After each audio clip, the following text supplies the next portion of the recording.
Yeah. Please tell me that I can't, that I won't, that I fail, that I'll never make it out, yeah. Hey yo tout le monde, j'espère que ça va. Dans cet épisode, je vais bricoler ça là. Donc ça tu connais, je le dis pour ceux qui savent pas, c'est une Toyota Corolla type AE86. Celle-là elle est de 1985 et c'est une version suisse, donc 115 chevaux. Je te ferai un jour un épisode où je fais le tour de la voiture, je te montre toutes les modifs que j'ai fait, pourquoi je les ai faites, etc. Mais là tout de suite, dans quelques semaines, je vais faire mon premier Gymkhana. Et en m'inscrivant au Gymkhana, j'ai vu qu'il y avait une épreuve où tu sais, tu te gares au frein à main là. Sauf que moi, sur cette caisse, donc ma caisse de drift, mon frein à main, il ne marche pas. En fait, mon frein à main, il bloque déjà qu'une roue sur deux. Et même la roue qui bloque, tu vois, il la bloque moyennement, tu vois. Donc, j'ai mon petit kit de réflexion, tu vois. Et puis, avant de faire une quelconque vidange et d'aller rouler, tu vois, je vais commencer par refaire les étriers. Je te zappe le passage sur chandelle et je te reprends dès qu'il y a quelque chose d'intéressant à te montrer, donc dès qu'il y a quelque chose à dévisser. Allez, c'est parti.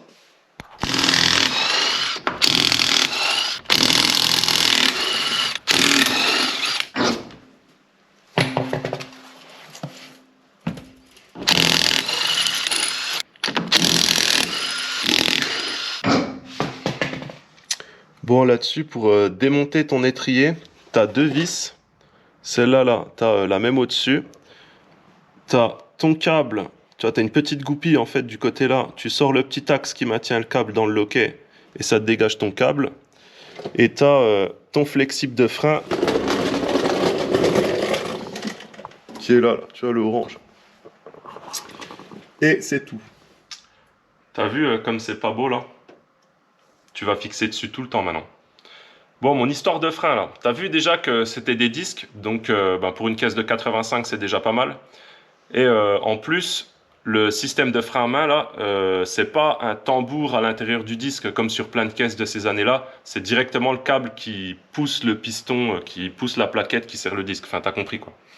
Je pense qu'en plus de refaire mes étriers, je peux aussi changer mes vieilles plaquettes Ferrodo, parce que elles sont là depuis à peu près 2013, tu vois, donc je pense qu'elles ont fait leur temps.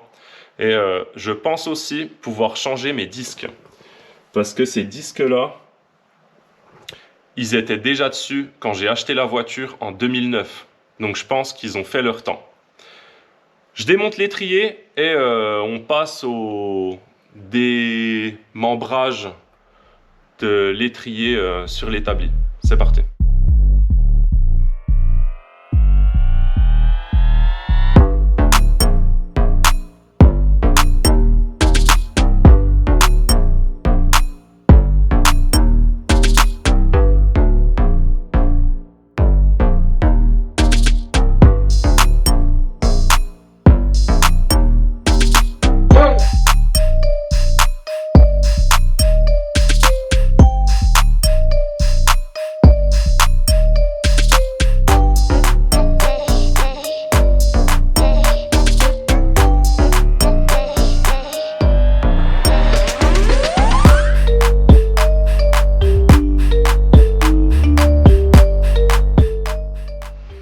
Bon, j'ai démonté mes étriers.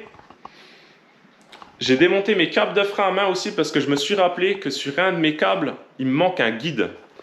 Tu vois l'espèce de petite boule là? Eh ben, il n'est pas sur l'autre et ça en fait, ça te guide le câble au niveau juste sorti de ton frein à main en fait. Et tu te doutes que s'il n'y a pas ce petit guide là, le câble il fait ce qu'il veut et forcément ça va moins bien quoi.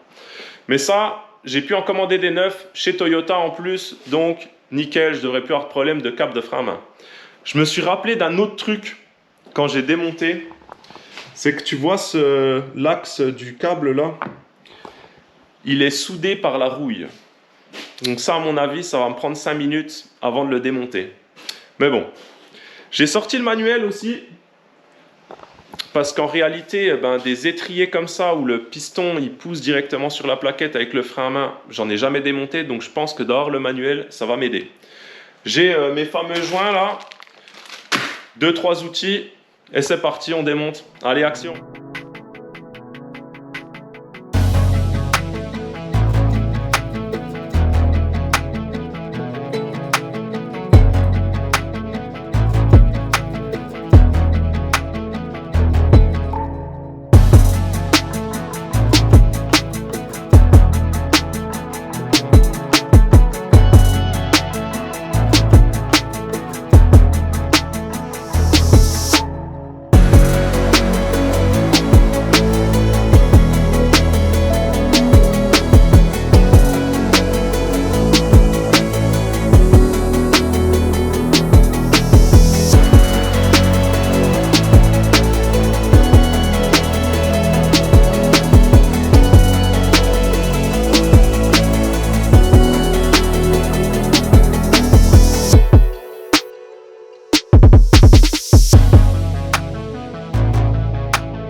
Bon, j'ai démonté mon premier étrier.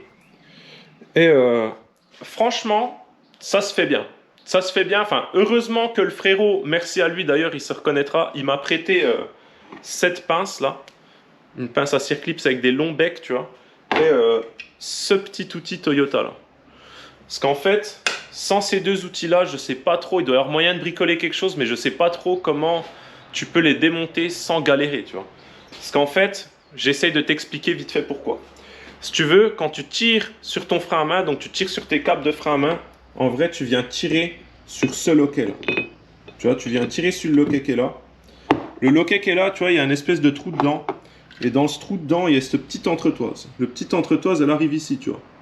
Donc en gros, tu tires sur le loquet, tu pousses sur l'entretoise.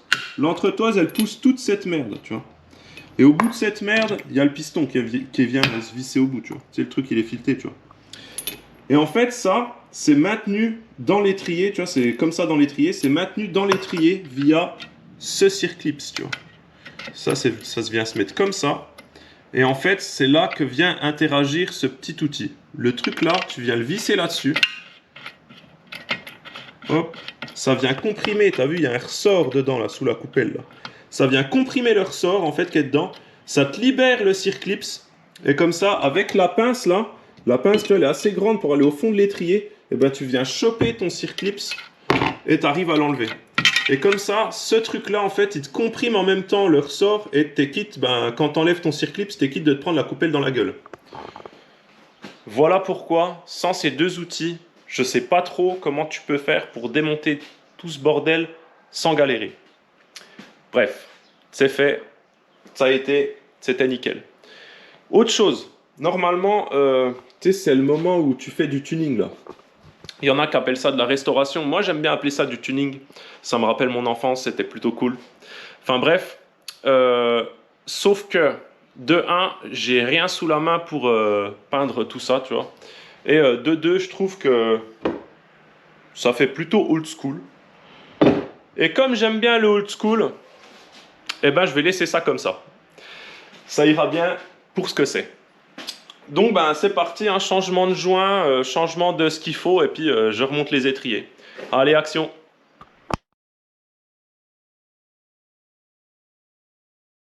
Bon, ça c'est fait et ça a l'air de fonctionner. Regarde comme il bouge le piston. Maintenant on passe à l'autre côté. Allez, c'est parti!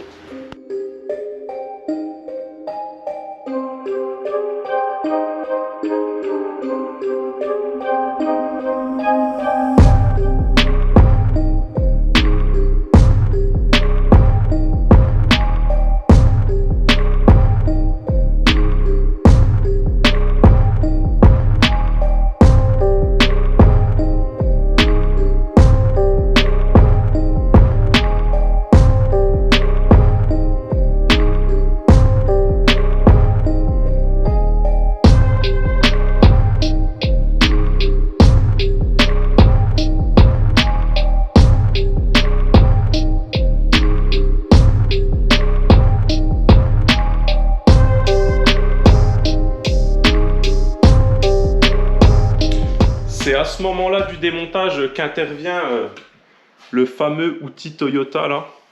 Parce qu'en fait, tu as le circlips qui est au fond. Je sais pas si on va bien voir à la caméra, si on le voit.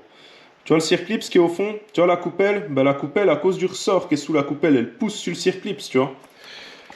Et en fait, tu viens visser donc le petit outil là. Tu vois, tu viens le visser sur le rattrapage du piston.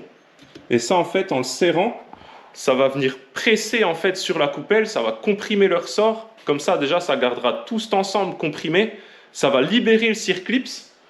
Avec la pince du frérot, là, qui a les longs becs, là, eh ben, j'aurai assez de longueur, si tu veux, pour aller chercher le circlips. Et vu que l'écrou, il comprime le ressort et la coupelle, eh ben, je suis quitte de me prendre la coupelle dans la gueule, tu vois. Donc, tu vois, sans ça, je sais pas trop comment tu peux te débrouiller pour démonter cette histoire sans galérer, quoi. Allez, c'est parti, je démonte.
vu, démonter, remonter les étriers de frein, si tu as les bons outils, ça se fait bien.